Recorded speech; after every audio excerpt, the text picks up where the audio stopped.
The morning the lawsuit landed on the front page of the Austin paper, Garrett Lorne had already been removed from his own board by a 7-1 vote. He cast the one dissenting ballot himself. No one in the room looked surprised. No one looked away either. They watched him sign his name to his own removal, the way you watch a man drop something heavy he has been carrying too long. There was no satisfaction in the room. Only the sound of a pen on paper, and then silence, and then the slow scrape of his chair as he stood and walked out without a word. That was October 23rd. 3 months earlier, in the high, dry heat of a Texas September, a woman in city boots had pulled up to a cattle gate in a black Range Rover and told a man on a tractor that his land was her future parking lot. She was wrong about the land. She was wrong about the man. She was wrong about almost everything she believed that morning. This is the story of how she found out. Callum Reese had worked the same fence line on the east edge of Harland Ranch every autumn since he was old enough to hold a post driver. The ranch had been in his family since 1889. The land was not pretty in the way that land in brochures is pretty. It was cedar and caliche and dry grass gone copper in the fall. It smelled of dust and mesquite smoke. A creek ran cold even in August, fed by a spring 3 miles west that had been moving since before anyone alive could remember. Callum had a daughter named Nora. She was 7, with brown braids, and the habit of talking to horses, as though they were slow friends who needed patient explaining. His wife, Eleanor, had died 4 years before in a truck accident on a morning that had started as an ordinary morning. Callum did not talk about it. The shape of it was visible in everything he did not say. The September morning 3 Range Rovers stopped on the far side of his fence line. Callum was on his father's John Deere, cutting the east pasture down before the first frost. He did not turn the engine off when the woman stepped out and looked at him. He waited. "Hey, Flannel," she said. "You the help out here?" He cut the engine. The woman's name was Margot Voss. She was 38 years old. She had grown up in Houston in a high-rise her father had owned until he didn't. He raised her on one piece of advice. Land was just a slow stock. You held it when it rose. You sold it when it didn't. You did not love it. She was the acquisitions director for Lorne Capital Group, the private investment arm of a man named Garrett Lorne. Garrett had built Vista Range, a 14,000-acre luxury development west of Cedar Bend, into a project worth more than the town it bordered. The project needed water. The water was at Comanche Springs. Comanche Springs ran through Harland Ranch. Every drop of it required Callum Reese's signature to move legally. Garrett told Margot the Harland parcel was a sentimental holdout with a simple owner. He told her to charm him if she needed to. He offered 8 figures if she could close it before the bond rating came through. He told her the grown-ups were handling it now. Margot drove to Cedar Bend, booked the only motel in town, and began her work. She did not know yet that the feed store owner had a brown envelope in a green safe. She did not know that the woman she was trying to outmaneuver had been dead for 4 years, and that the man she was trying to buy had spent those 4 years alone on a ranch that ran on water older than the state of Texas. She had a card printed on cream stock with dark blue ink. She had a $400 bottle of Napa Cabernet in the passenger seat. She had a contract with a buried clause she had read twice in an airport and signed on page 41. She did not yet know what that clause said. The Dusty Bell sat on the corner of Main and Pecan in Cedar Bend. Its windows fogged from the griddle by 7. Margot set up her laptop at the window booth and answered her phone on the second ring. Closing Vista Range inside 90 days. Yes, I have it on calendar. At the far end of the counter, a man in a flannel shirt was cutting pancakes for a girl with brown braids. He did not look up. He recognized her voice before he saw her face. He kept cutting. Tell Boyd if he wants the easement language tightened, he can fly down himself. 3 minutes later, Garrett called. Callum could hear the chairman's voice leaking from the receiver, low and certain. The neighboring parcel matters, Margot. Talk to the holdout. Offer 8 figures if it gets us moving. We need that water easement clean before the bond rating comes through. Margot rolled her eyes at her coffee. Garrett, it's a man with a tractor. He'll sign for $2 million in a handshake. Nora looked up from her pancakes. "Daddy, why does that lady talk so loud?" Callum cut another piece. "Some people use loud to cover small, sweetheart." Margot ended the call. She looked up. Her eyes found his, 1 second. Her mouth did not change shape, but the tips of her ears went a shade of pink she would not have chosen. She stood. She walked over. "Mister." She waited for a name he did not offer. He took a sip of coffee and looked at her over the rim of the cup. "I'd like to discuss your property line. At some point. Convenient for you?" "Property line's been there since 1889. Ma'am, hasn't moved." She placed her card on the table. Cream stock, dark blue ink, no graphic. She walked out without looking back. Nora picked up the card and squinted at it, as though the wrong side might tell her more. Callum slid it into his flannel pocket without reading it. That night, he stood porch and watched the surveyor Postayer's headlights sweep slow patterns through the east pasture beyond the creek. At 8 the next morning, a lawyer named Priscilla Ramos picked up her phone in a 2-room office above the Cedar Bend hardware store. Margot was already mid-sentence.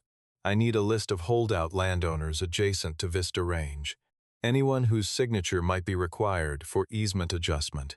Priscilla gave 3 names slowly. None of them was Callum Reese.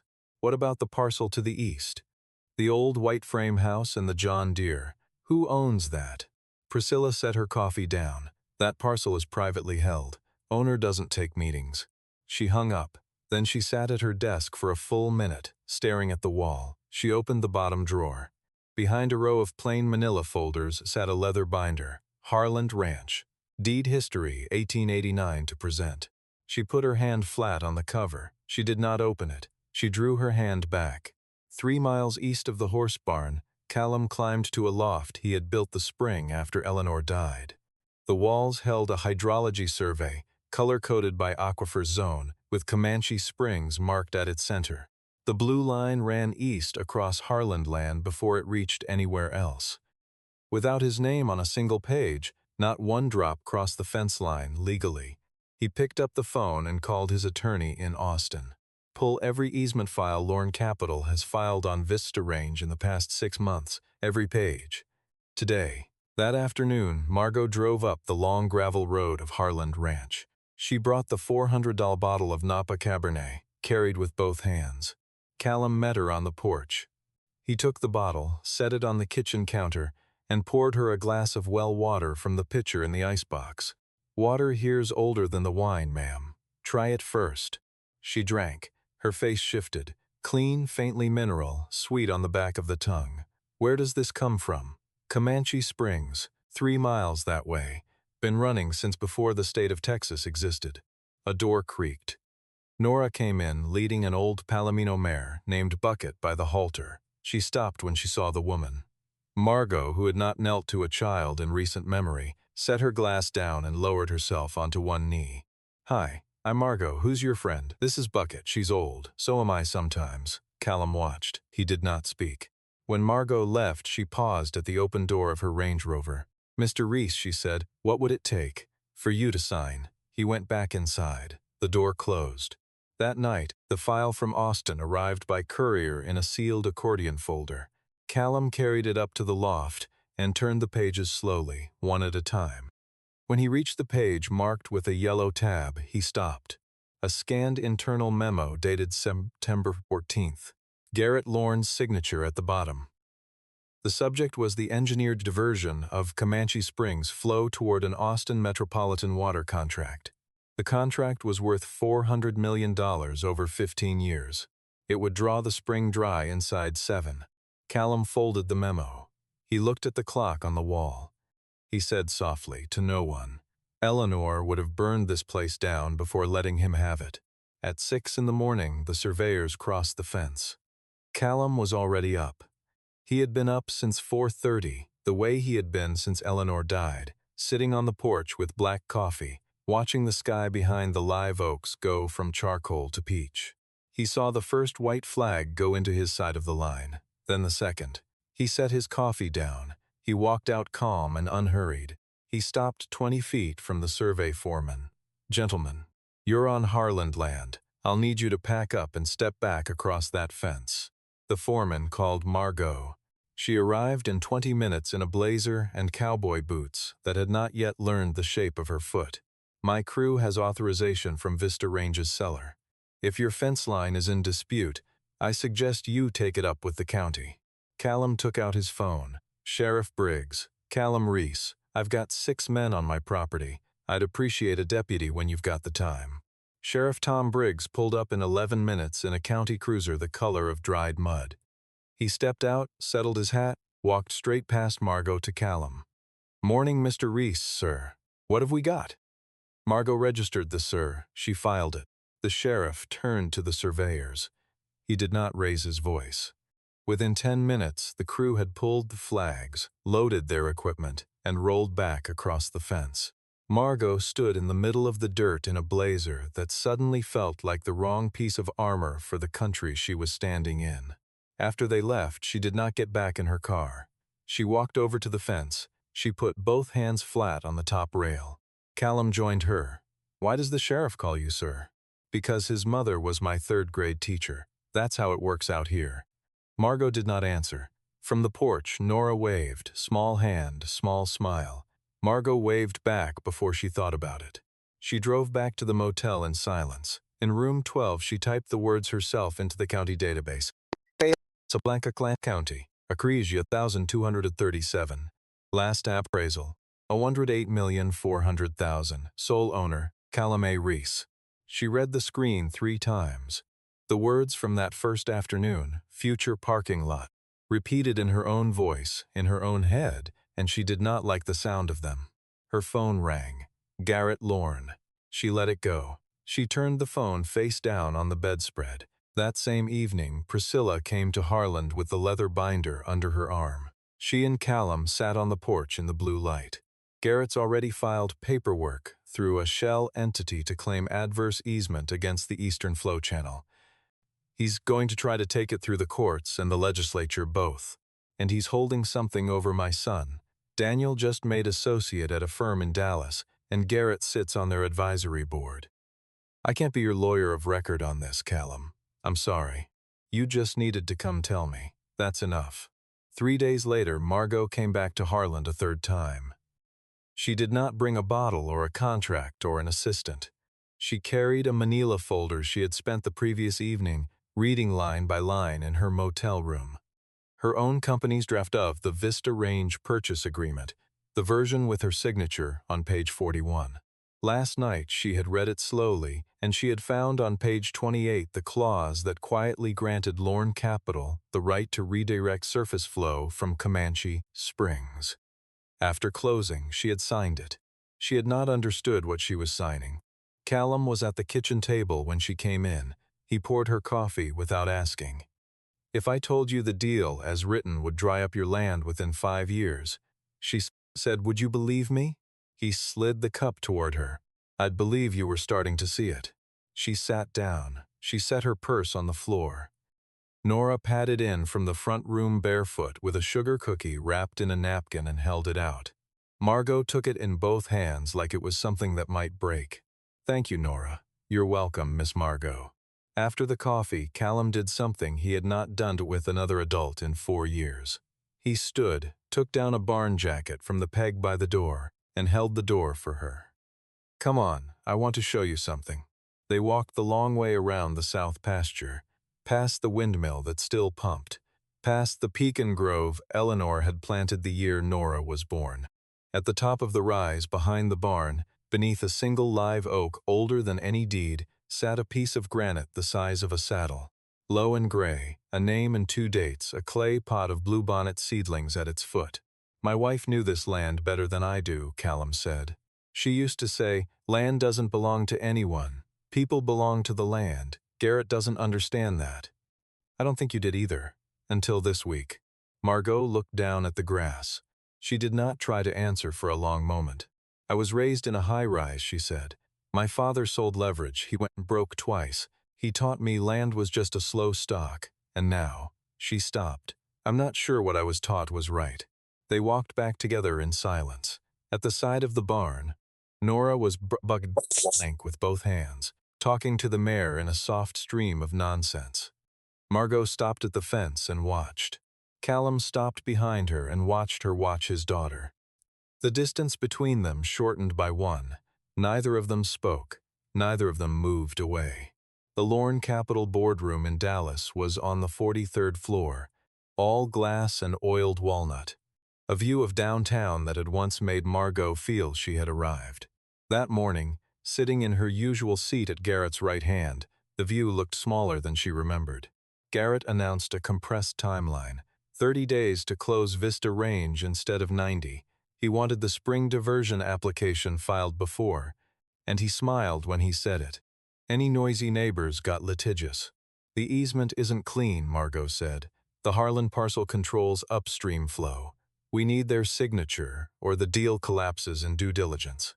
Garrett's smile did not waver. Harlan is a sentimental man with a child and a dead wife. He'll sign for the right number, and if he doesn't, we have other ways. He stood. He walked around the table. As he passed her chair, he laid a hand briefly on her shoulder. The grown-ups are handling it now. Margot did not move. She knew that sentence. She had used it in this very boardroom 8 months ago on a junior analyst. She had used it to a contractor in Cedar Bend only days prior. She had used it because Garrett had used it on her 4 years ago, in her first week, and she had absorbed it the way a child absorbs the cadence of a parent's contempt. She sat very still until the meeting was over.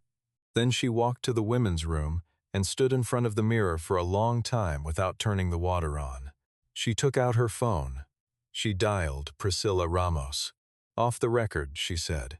"What kind of man is Callum Reese?" There was a pause of exactly 3 seconds, the kind you don't try to fool twice. Margot put the phone back in her bag. That night she drove south. She did not call her assistant. She did not pack a bag. She drove 3 hours in the dark and pulled up at the gate of Harlan Ranch at 1 in the morning. Callum was still awake, repairing the cinch on Nora's saddle. He saw the headlights through the kitchen window. He walked out. He opened the gate. She got out of the car. She left her keys in the ignition. "I'm not here as a buyer, Mr. Reese." He looked at her for a long second. Then he opened the gate wider. "Then come in, Miss Voss." As she stepped onto the gravel, her phone vibrated. Unknown number. A photograph, a young man in a graduation cap and gown, the Texas A&M Law School logo behind him. 6 words beneath, "Ask your friend Ramos to stay out of this." GL, she read it. Her hand closed around the phone. She did not show Callum. He saw the change in her face. He only tipped his head toward the porch. They sat there until the sky went gray. In the morning, they drove together to Cedar Bend Feed and Tack, the long, low building on the south edge of town, with a hand-lettered sign that read, "No credit, no exceptions. Sorry, Grandma." Hollis Vane had owned the store for 46 years. He was 78, lean as a fence post. He looked up when the bell jangled. He grinned at Callum. He looked past Callum at Margot, slow and assessing. "This the Dallas lady I've been hearing about." "That's her," Callum said. Hollis wiped his hands on his apron. He spoke directly to Margot now. No edge in it, but no soft cushion either. "Miss, your chairman came through here in 2019. Same shoes, different face. Tried to buy out Callum here." Callum said no. Garrett said he'd find another way. "Mr. Vane," Margot said, "do you know what kind of way he meant?" Hollis smiled very slightly. He gestured for them to follow him into the back room. The back room smelled of leather oil and old paper. Hollis crossed to a tall green safe bought used from a defunct bank in San Saba in 1961. He pulled out a brown envelope, soft at the corners. Inside was a photocopy of a meeting transcript dated June 11, 2019. The parties were Garrett Lorne and the Deputy Commissioner of the Texas General Land Office. The subject was a contingency plan to pursue an eminent domain taking on behalf of a public-private water infrastructure consortium, to be activated if the Harlan parcel could not be acquired through private negotiation. Both signatures, the date stamp, the embossed seal of the Deputy Commissioner's office. The original had vanished from the State Archive in 2020. This was the only copy. "My nephew worked in that office," Hollis said. "Made a copy before they cleaned the cabinet. He passed away the year after, but he left it to me. I've been waiting 7 years to give it to somebody who'd use it right." He handed the envelope to Callum. Callum handed it to Margot. Her fingers closed around it. They trembled faintly before she steadied them. On the drive back to Harland, Margot did not speak. Callum drove the old Ford with one wrist on the wheel. At the second cattle guard, he eased to a stop. He let the engine idle. "Miss Voss, you can give that paper back to Hollis right now and pretend you never saw it. Drive back to Dallas, sign the deal. Nobody would blame you." She looked down at the envelope on her lap. She did not look up. "I'd blame me." Callum nodded once. He put the truck back in gear. "Then we go to Austin Monday." It was the first time in 3 weeks of conversations that he had used the word we. Margot registered it. She did not remark on it. She turned her face to the side window, where the live oaks ran past in long uneven rows, and she watched them without seeing them. When they pulled into the Harland Drive, Nora came running from the barn, braids swinging. She wrapped her arms around Margot's waist in one short, complete hug and let go before Margot had time to react. "You're back." "I'm back," Margot said, and her voice was not the voice she used on the 43rd floor. Callum watched from the porch. He stepped down to meet them. Monday morning was cold and clear. The brown envelope and Margot's materials sat in a briefcase between them. Nora was at the Momos house in Cedar Bend, where Priscilla had promised pancakes and a slow morning brushing the neighbor's pony. Somewhere south of Marble Falls, they began to talk. They had spent 20 days within a few miles of each other and had not yet really spoken. "My father went broke twice," Margot said, looking at the river running parallel to the road. "Once when I was 9, and once when I was 15. He raised me on one sentence: never love anything that can't appreciate in value." He meant it as kindness. "My wife wrote her senior thesis on Comanche Springs," Callum said. "Range ecology. Fall semester, 1992. That was how we met. She asked me if I knew anything about my own water, and I said no, and she said, 'Well, that's a shame,' and I said, 'Maybe you could teach me.'" Margot smiled at the windshield. "She'd have liked you," Callum said. "Not at first, but eventually." It was the first smile of the trip that had nothing to sell. They reached Austin a little past noon. Callum's attorney, Theo Marchand, was waiting in his corner office 2 blocks off Congress Avenue. He read the Hollis envelope without speaking. 90 seconds passed. He set it down. "Callum, this is enough. More than enough. We file Wednesday." Margot cleared her throat. "Mr. Marchand, if I voluntarily resign from Lorne Capital and turn over internal documents as a cooperating witness, can we file Tuesday morning?" Theo looked at Callum. Callum looked at Margot. Margot looked at the bookshelf behind Theo's head and did not turn away. "Tuesday morning," Theo said. That night, they took separate rooms on the 8th floor of a hotel on West 6th Street. At 10 o'clock, Callum knocked on the door of room 812. When Margot opened it, he held out a glass bottle of water. Green glass, hand-corked. Condensation on the outside. "Helps you sleep." Eleanor used to swear by it. She took it. She held it in both hands. "Why are you doing this with me? You could have done it without me. Because you turned around. Most people don't." He closed the door. She stood in the middle of the room for a minute. Then she poured a glass. She drank it slowly. She lay down, fully dressed, and slept for the first time in 3 nights. In Dallas, Garrett Lorne was on his 4th call to her number. None of them was answered. At 7 in the morning, Margot knocked on the door of room 810. She was wearing the same blazer as the day before. She held the empty water bottle by the neck. "I'm ready." The clerk's office of the Travis County Civil District Court opened at 9. Theo Marchand was the first attorney through the door. He filed 3 documents simultaneously. A civil complaint on behalf of Callum A. Reese and Harland Ranch against Lorne Capital and Garrett Lorne individually, alleging conspiracy to commit fraud, attempted abuse of eminent domain proceedings, and willful violation of Texas surface and groundwater law. Margot Voss's sworn affidavit as a cooperating witness, and a sealed packet of internal emails proving Garrett had personally drafted the buried diversion clause, knowing what it would do to the spring. The filings were public by 10. By noon, the Dallas business press had it. By 1, Lorne Capital had lost 41% of its market capitalization. The board voted 7-1 to remove Garrett Lorne, effective immediately. Garrett cast the one dissenting vote against himself. At 4 o'clock, the FBI opened a formal fraud and conspiracy file. Callum and Margot walked out of the courthouse together. They crossed Congress Avenue in the slanted afternoon light and walked 4 blocks to a small coffee shop with a tin ceiling. They sat at a table by the window. Margot placed her hand flat on the wood.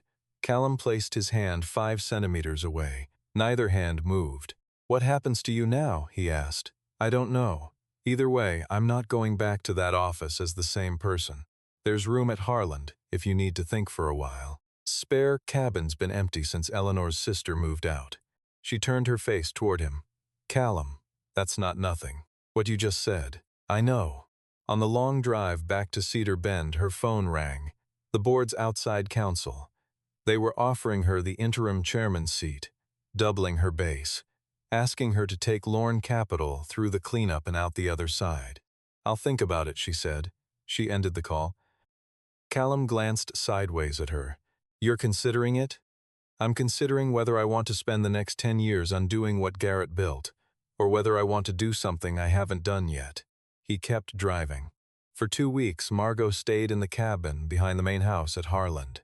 1 room and a stove, a tin roof repainted green. A porch with 2 cane-bottomed chairs. She wore jeans she had bought at the feed store.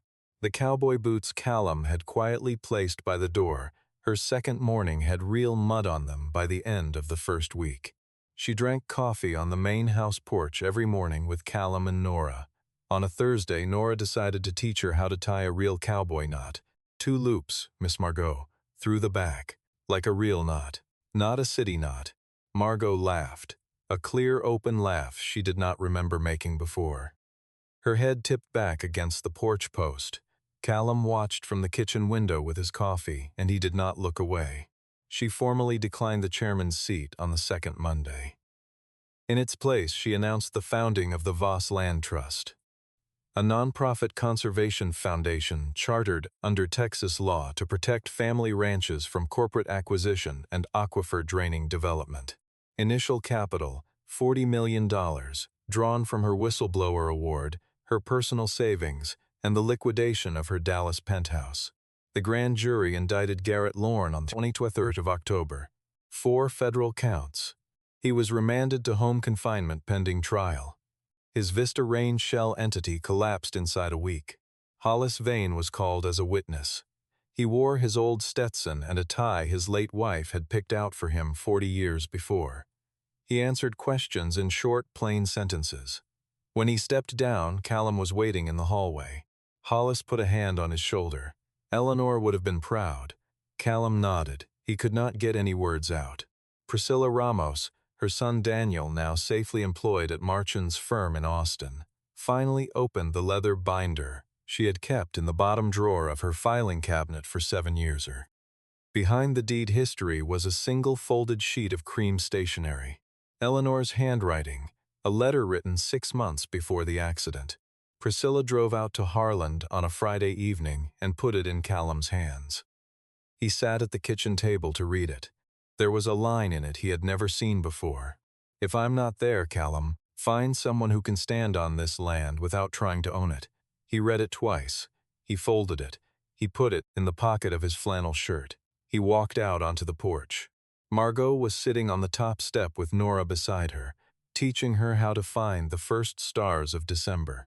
By the first week of December, Vista Range had been acquired by the Voss Land Trust for $89 million. Placed under a perpetual conservation easement. Comanche Springs received state-level protective designation. No diversion would ever be drilled. The Austin Metropolitan Water Contract was reassigned to a desalination project on the coast, where it should have been from the beginning. Margot moved into a small rented house on the south end of Cedar Bend, close to Harland but not on it. The house had a yellow door and a porch that faced east, and she liked it. She was not ready yet for what lay between the cabin and the main house. Callum understood. He did not ask. When she came over for supper on Wednesdays, he simply set a 3rd plate. On a clear afternoon a few days before Christmas, Callum walked the fence line between Harland and Vista Range with a coil of new wire and a post driver. The sky was the high, cold blue that only comes in Texas in December. The same stretch of fence where Margot had stood 3 months earlier in city boots and called his pasture her future parking lot. She came down the dirt road in her boots, carrying 2 paper cups of coffee from the Dusty Bell. She handed him one. They worked without speaking for almost an hour. She held the wire taut against the cedar posts while he drove them into the Kalashi. Her hands had calluses now, small ones, on the fleshy part of her thumbs. When the last post was set, they straightened up together and looked west across the pasture toward the rise, where Comanche Springs ran cold and clear and older than the state of Texas. "Callum," she said, "I don't know what this is yet." He set the driver down. He looked at her for a long moment, the way a man looks at something he is trying to read. "It doesn't have to be anything yet. Land doesn't rush." She nodded once. She did not look away. A small thudding of boots came up behind them. Nora was leading Bucket by the halter, her braids swinging, her cheeks pink from the cold. She walked straight between them, slipped her right hand into Margot's left, slipped her left hand into Callum's right, and turned the 3 of them gently to face the spring. The water was still moving. It had always been moving. It would keep moving long after all 3 of them, and after the fence, and after the wire, and after whatever names anyone wrote on any deed. Callum felt his daughter's small fingers tight around his own. He felt, on Nora's other side, the woman who had stood on this same line in September and tried to take it from him, now standing on it with him, in the same boots, in the same cold, looking at the same water. He did not let go, neither did Margot. Some fences mark where land ends, others mark where it begins. This story is a work of original narrative fiction. All characters, names, legal entities, and events depicted in this piece are invented. Any resemblance to real persons, living or dead, or to actual incidents is coincidental. The legal, hydrological, and procedural elements are drawn from publicly available information and used for narrative purposes only. This script was produced for creative storytelling and does not constitute legal, financial, or professional advice of any kind. A note from the person who assembled this. I have sat with this story for longer than I expected to. What kept pulling me back was not the land dispute, and not even the legal outcome. It was the moment Margot Voss picked up the phone and asked a woman she barely trusted, "What kind of man is he really?" Not what kind of asset does he own, not how much will he settle for, what kind of man. That question is the turn. It is the moment a person stops performing competence and starts paying attention. And it is, I think, one of the quietest and most difficult things a person can do. Especially when they have spent years building an identity around never needing to ask it. We inherit certain ways of seeing value. From our parents, from our industries, from the rooms we sit in.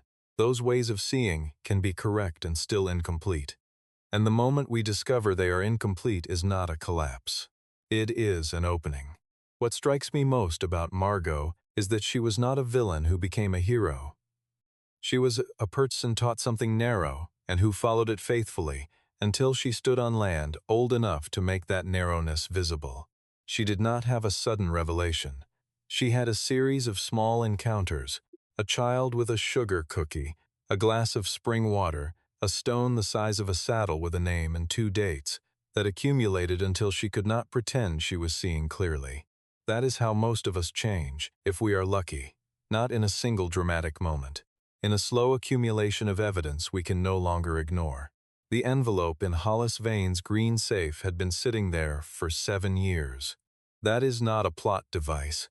That is a man who believed the right moment would come and kept the right thing safe until it did. There is a kind of patience in that. A refusal to let important truth spoil from disuse that I think is worth naming directly. Some things are worth holding on to, not because they are certain to be useful, but because letting them go would mean deciding in advance that the right person would never come. Callum Reese never let go of the water. Hollis Vane never let go of the envelope. Eleanor, in some ways, never let go of the letter. Margot, in the end, did not let go of the hand that was offered. Some fences mark where land ends, others mark where it begins. I think that line is true about more than land.